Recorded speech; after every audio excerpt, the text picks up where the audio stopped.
thing on pitching and chipping, guys. Here's the thing I want you to remember. How do you determine ball position? First of all, determine the distance of the shot.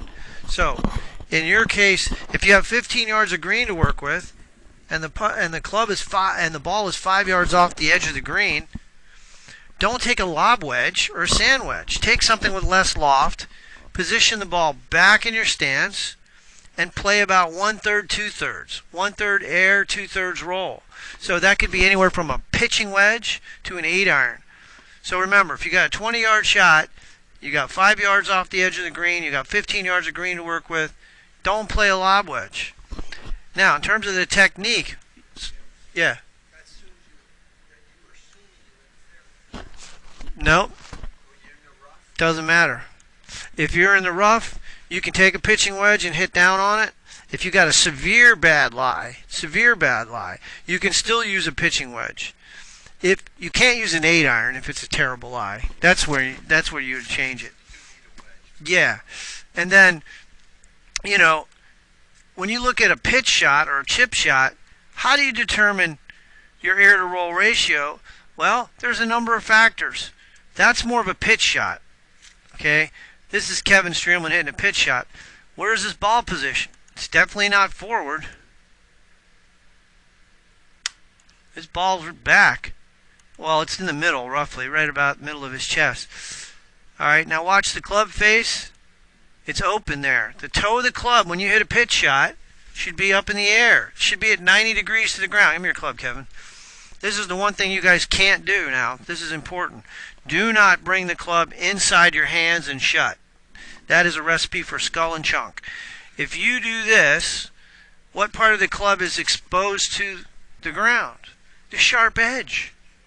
You're going to dig it right into the ground. When a finesse grip, this is my regular grip for my shots. This is my grip for chipping.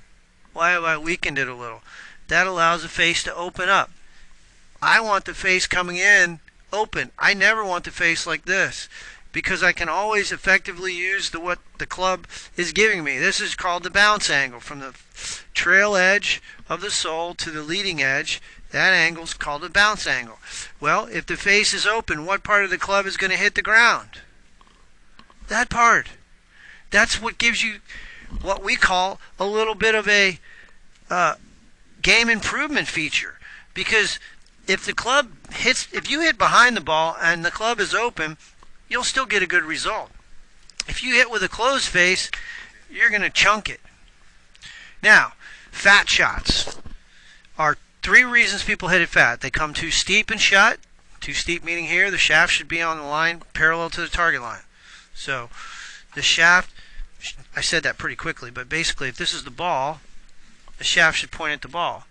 It shouldn't be off plane. Alright, now, I'm saying all this, you'll get it, but the other reason people hit it fat is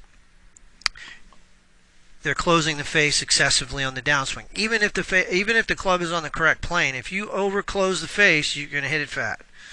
And the other thing is tempo changes dramatically from backswing to downswing. In other words, the speed of your arm swing, if it over accelerates, your dominant hand will take over, closing the face, causing the fat shot. So those are the reasons you hit it fat. The reason you hit it thin and skull it. Club head gets behind your hands, you lean back. That's a skull. That's a drop kick. If you do this and you change the tilt angle of your shoulder significantly, you will bottom out behind the ball. There's no doubt about it. Try it sometime. It's consistent. You'll hit behind it. You'll skull it. So what happens is, in the bunker, what will happen is you'll hit the sand, it'll skid off the sand and hit the middle of the ball. Or on the fairway, if the face is shut and you do that, you'll just stick it right in the ground. If the face is open, it'll bounce off the ground and skid, and you'll hit the middle of the ball. So those are the thin and fat shots. Here's the motion here.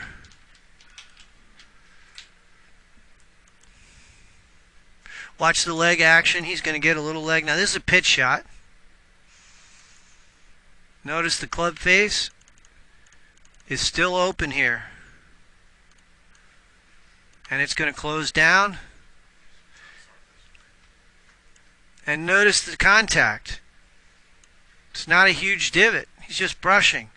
And then through the ball, there's not a lot of face rotation there. It's going to close a little bit, but it's not closing dramatically. So on pitches and chips, you watch Jordan Spieth and most tour players, they finish this way. The face doesn't really do this. There's no crossover. It's more of a like that. And bunker shots and chip shots, there's a way to hit it low, and then there's a way to hit it high. What's the difference? Well, if you want to hit it high, you want to lay the club back a little bit, and you want to let the club head past your hand. Some of you do that really well. If you want to hit it low, you got to keep the handle forward a little bit more. When you get the forward lean in the shaft, you're going to get better surface to face ball contact. You're going to hit it more solid. So those are the things we're going to be working on with the chipping and pitching. And distance control. You know, one of the things I think about 20 yards for me is about right here. You know, and then 10 will be about half that. And that's how I gauge my distance.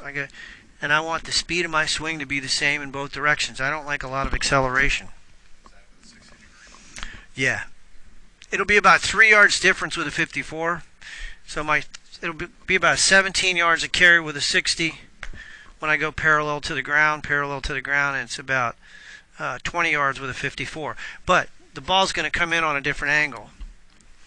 So, you know, because it's a different, you know, this is 6 degrees difference in loft between my 54 and 60. So it's going to come flatter angle and it's going to run more. But then, you know, like, so my, the way I look at it is, I want you guys to think of your distances. You know, Pels has his thing, you know, with the clock system. I don't know how familiar you guys are with all that, but basically I have a pretty simple way to do it. It's 20 yards with my right hand about over the top of my hip. 35, there's a little bit of set, and the club's a little above my right hip.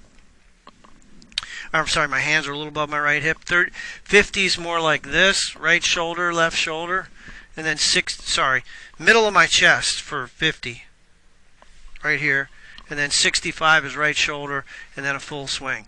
But it'll vary with your, you can have those 5 swings, and you all are going to have different distances, and there's different permutations and combinations based on your wedges. Like I carry 4 wedges. I got a pitching wedge, I got a gap wedge, I got a 56, and I have a 60.